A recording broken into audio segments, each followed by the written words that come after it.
Welcome back. So over the past few videos, we've been working out how to get our data from our data folder, pizza, steak, and sushi. We've got images of different food data here, and we're trying to get it into tensor format. So we've seen how to do that with an existing data loader helper function or a dataset function in image folder. However, what if image folder didn't exist and we needed to write our own custom data loading function?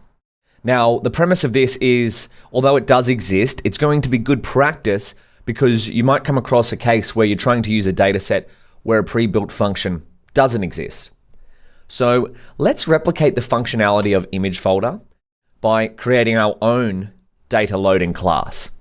So we want a few things. We want to be able to get the class names as a list from our loaded data, and we want to be able to get our class names as a dictionary as well. So the whole goal of this video is to start writing a function or a class that's capable of loading data from here into tensor format, capable of being used with the PyTorch's data loader class like we've done here.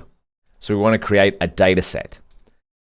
Let's start it off. We're going to create another heading here. This is going to be number 5, option 2. Loading image data with a custom data set. So we want a few functionality steps here. Number 1 is want to be able to load images from file. 2, want to be able to get class names from the data set. And 3, want to be able to get classes as dictionary from the data set. And so let's briefly discuss the pros and cons of creating your own custom data set. We saw option 1 was to use a pre-existing dataset loader helping function from Torch Vision. And it's going to be quite similar if we go Torch Vision datasets. Quite similar if you're using other domain libraries here. They were going to be data loading utilities. But at the base level of PyTorch is torchutils.data.dataset. Now this is the base dataset class. So we want to build on top of this to create our own image folder loading class. So what are the pros and cons of creating your own custom dataset?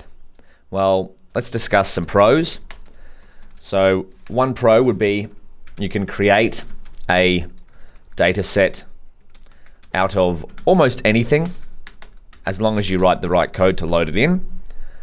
And another pro is that you're not limited to PyTorch pre-built dataset functions. A couple of cons would be that even though, this is to point number 1, so even though you could create a dataset out of almost anything, it doesn't mean that it will automatically work. It will work. And of course, you can verify this through extensive testing, seeing if your model actually works, if it actually loads data in the way that you want it. And another con is that using a custom dataset requires us to write more code. So often results in us writing more code, which could be prone to errors or performance issues. So typically, if something makes it into the PyTorch standard library or the PyTorch domain libraries, if functionality makes it into here, it's generally been tested many, many times, and it can kind of be verified that it works quite well with, or if you do use it, it works quite well. Whereas if we write our own code, sure, we can test it ourselves, but it hasn't got the robustness to begin with, that is, we could fix it over time, as something that's included in, say, the PyTorch standard library.